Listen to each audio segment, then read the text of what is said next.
Too Long Didn't Read, the weekly podcast from the Alan Turing Institute, the National Institute for Data Science and AI.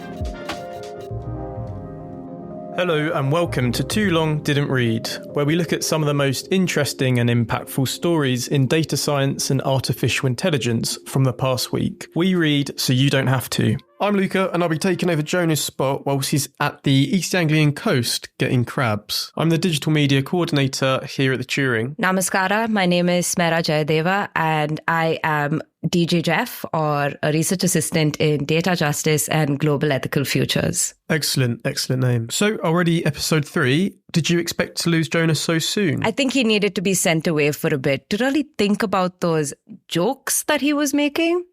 But I'm really excited to be hosting here with you today. How do you feel about replacing a figure who has somehow charmed all of my friends and family within just 2 20-minute episodes? Feels like incredibly huge shoes to fill. I'm hoping to impress his loyal follower. Thank you. We have at least a few.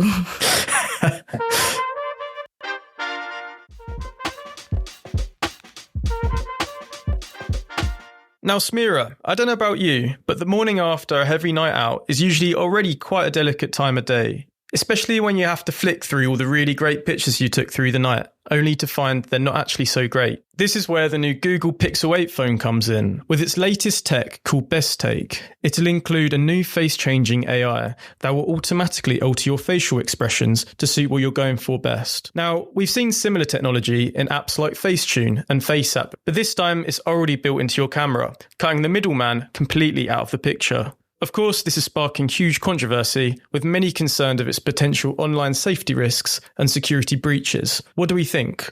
Yeah, Luca, you're right. There's a huge cause for concern over here. Think about it this way. If you can imagine your face with a new nose or a different eye color, you can imagine how this can contribute to body dysmorphia, especially with beauty and body trends changing week on week, with more people conscious about what they think are imperfections. But have you never had a picture that you thought could look a lot better? I can imagine a lot of them where I hope I'd look less drunk, maybe less glazy-eyed. But of course, there are good uses of it. I mean, I can imagine, for individuals who want to see their body in a different form itself, especially within the trans community, where this could actually help a lot of individuals overcome dysmorphia. But at the same time, we have to look at whether this is being rolled out in a reasonable way. How does it generate so accurately? So these kind of models extract features from pictures and manipulate the pixels to achieve the desired outcome. So you can probably put an input of, I want to see myself smiling, I want to see a straighter nose, and the model's going to interact with this information and try to manipulate the pixels to achieve that. And this has evolved from early machine learning models that had to classify images to now using the training data and different algorithmic techniques to generate those morphed or manipulated images. It's certainly contributing to a growing lack of trust around generative AI. Accepting that no photos are truly genuine will become second nature to us. Definitely. And the truth is exactly what I want to get at in this episode. There are many instances of face morphing being used in the past, particularly to show people in a negative light. For instance, there were protests against the Wrestling Federation Chief of India, Brij Bhushan Singh, after allegations of sexual harassment. But in the morphed versions, which were circulated on X or Twitter, the protesters were seen smiling. These photos then spread like wildfire, with many online claiming the protests were staged. And this is always done in an effort to discredit and reject the allegations made by these internationally placed athletes. We can see through this one instance how the truth is essentially buried away by multiple layers, and what kind of effect it's going to have on different events that take place across the world, and how it can affect the narrative and how it can affect the truth and the causes that people fight for. I guess in general terms, it could be a really good, useful tool when you're doing it for yourself and it's pleasure side of it. But in actual fact, it could be used to manipulate anything around you or anyone around you. And that could lead to massive real world issues. Definitely. And I think that's a really good summation of it. So, in the near future, can we expect to see any regulations set for this sort of technology? Definitely. I think should companies not want to embark down this journey, then we would have to look at governments and what they can do to label these generated or manipulated images. It would be a good way of not only informing the public who are using this that this is artificially generated, that there is that instance of manipulation involved in it, but maybe it can contribute to mitigating the issues of false information, disinformation, as I mentioned in my previous episodes, which can affect the way public interacts with these images and use it as a tool to oppress rather than empower. Speaking of regulations in major AI news headlines, we're getting close to the AI Safety Summit. Being hosted in Bletchley Park, the grounds of Alan Turing's work himself, will see the world leaders and tech industry giants come together to discuss what needs to be done about AI regulation. I guess the most important question here, Smera, what does Rishi hope to get out of this meeting? There's been a lot of talk and buzz around AI, especially in the last few months. I mean, come on, that's the reason why we have this podcast, right? And the UK has been leading this AI innovation age, so to say, alongside the US, the European Union, and China. And I think the government right now is using the summit to engage in dialogue on safety, especially with developers, other stakeholders, and states itself. And they're hoping to maybe go look into, say, investments in AI for good and the amount of positives that might mean for the people, as well as the investments and the economic externalities that might come from it, as well as the more harmful impacts that might arise from the use of AI as well, which is why I think the UK is looking at setting up an AI advisory body or a global AI research body. I've come across some mentions of it in the recent report on capabilities and risk. They also mention existential risks. What are these existential risks and how likely are we to see them materialize and when? Existential risks are those that can cause permanent destruction or even the extinction of the human race. Some people like to say that this is Earth-originating intelligent life in place of human race. But I think we as humans ourselves have contributed to the extinction of numerous animal species, which I personally think constitute intelligent life. But that's by the by. So these are essentially meant to be risks that can cause harm to the planet and to the people who inhabit it. In terms of when this is going to take place, they are speculative, and it would be misleading to say we have any real idea. Some believe it may not even be the case that AI poses an existential risk. We shouldn't be worried about Terminator then. There's a couple more things going on in the world that are a bit more important. Yes, definitely. These real threats are what we should be looking at because AI builds on existing fault lines. It essentially augments this inequality. For instance, there is a report on AI in healthcare, which is very well titled, Does AI Stand for Augmenting Inequality? And the paper looked into the many ways AI can be introduced into the medical ecosystem and the different areas where bias can play a role, where discrimination can play a role. And I know I've mentioned this in earlier episodes as well. These fault lines in society need to be given more concentrated action, like improved local governance, community-centered politics, inclusivity, and dialogue with stakeholders, impacted communities, and not just look at a clunky piece of tech being the answer to everything. It's nothing more than a band-aid, and it's not really fixing anything if the system is just profusely bleeding.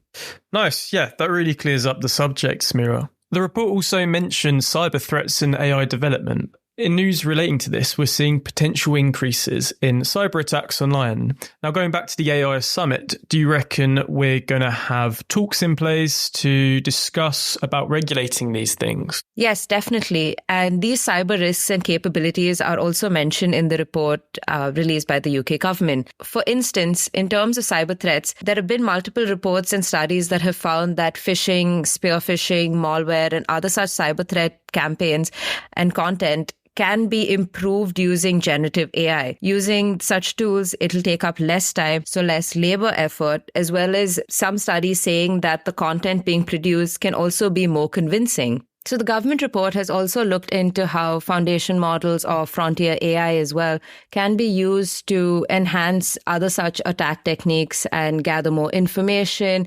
improve other capabilities to exploit vulnerable groups and target audiences. But at the same time, they've also highlighted in the report how cyber defense can use foundation models and generative AI.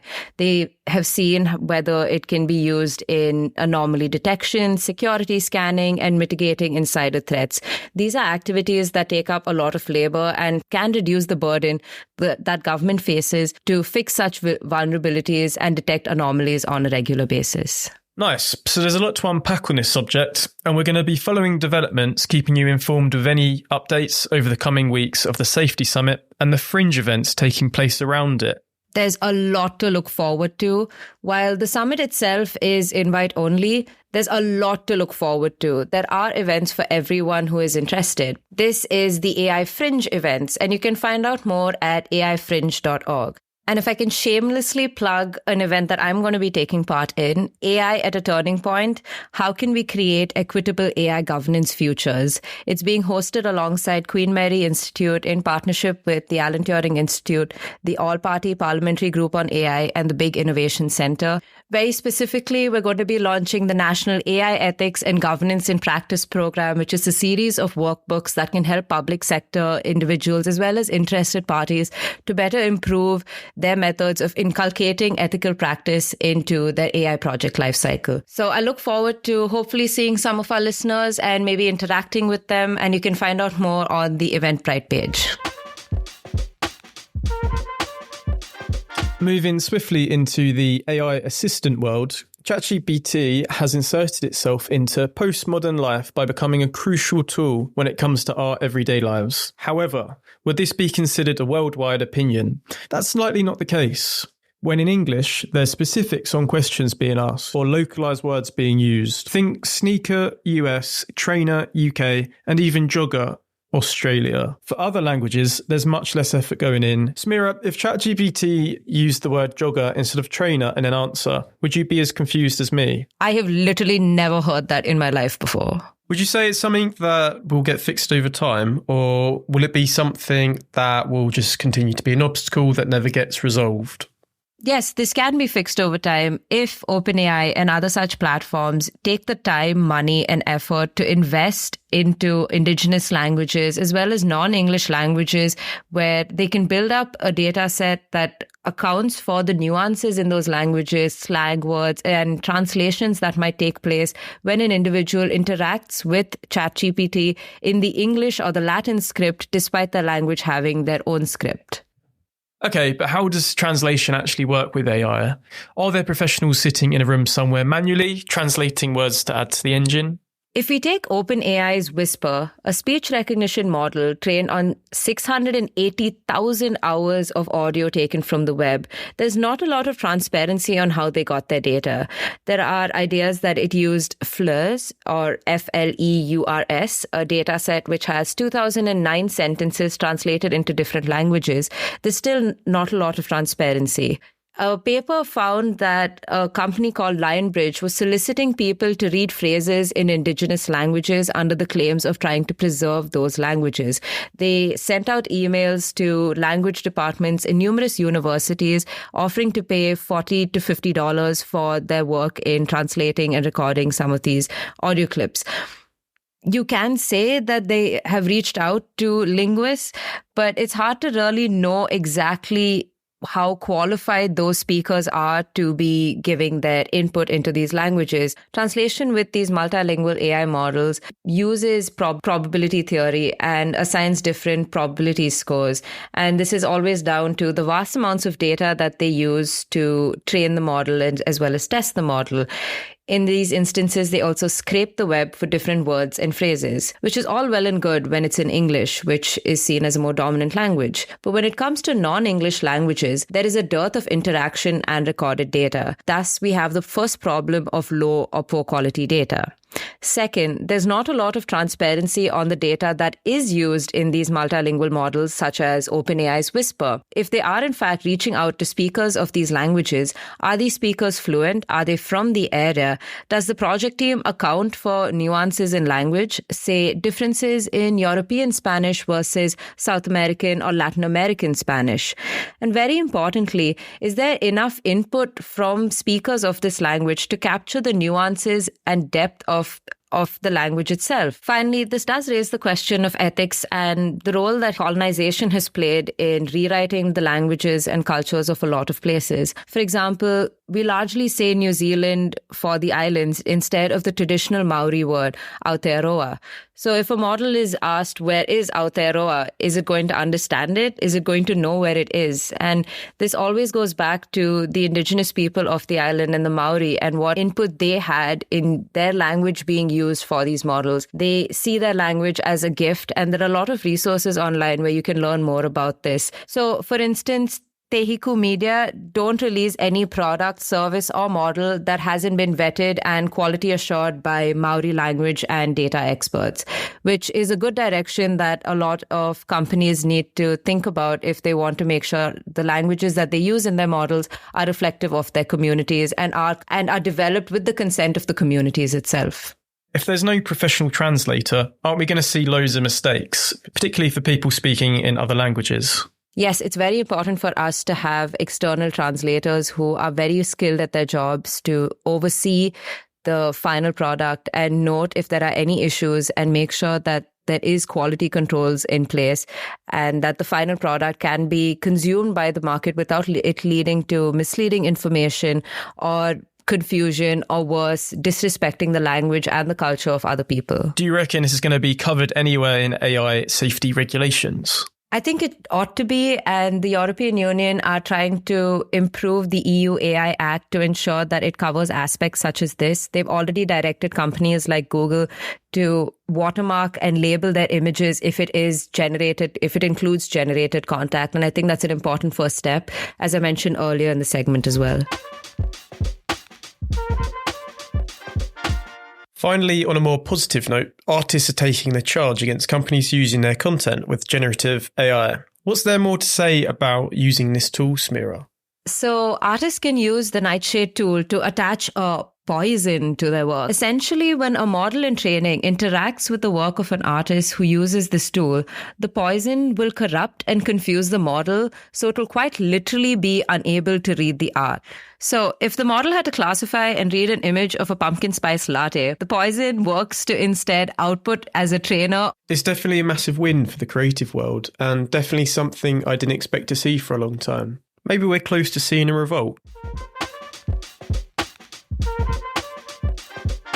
That's it for the week. We read so you don't have to. We've learnt that whilst fun and in some cases useful, face tuning apps may actually have devastating effects when it's in the wrong hands. Big potential changes are coming very soon to how AI is being controlled around the world. ChatGPT might not be as clever as we thought, and it's not all doom and gloom when it comes to the ever-developing artificial intelligence superiority. Check the show notes for any links to resources used in this episode. Big thank you to Smera for giving huge insight into today's recording, and thank you to Jessie for helping with all the behind-the-scenes work. And a big thank you to Luca for stepping in and taking over Jonah's place today. I think you've done an incredible job, and hopefully I see you in more episodes. Thank you. Maybe I'll be here next week, or the week after. Who actually knows? Visit our Instagram, which is @TuringInst. You can drop us a DM there for any questions, or you can send us an email at podcast@turing.ac.uk. Posting these episodes weekly, so please do keep listening, sharing and questioning. Hopefully I'll join you for another episode in the future. Bye for now.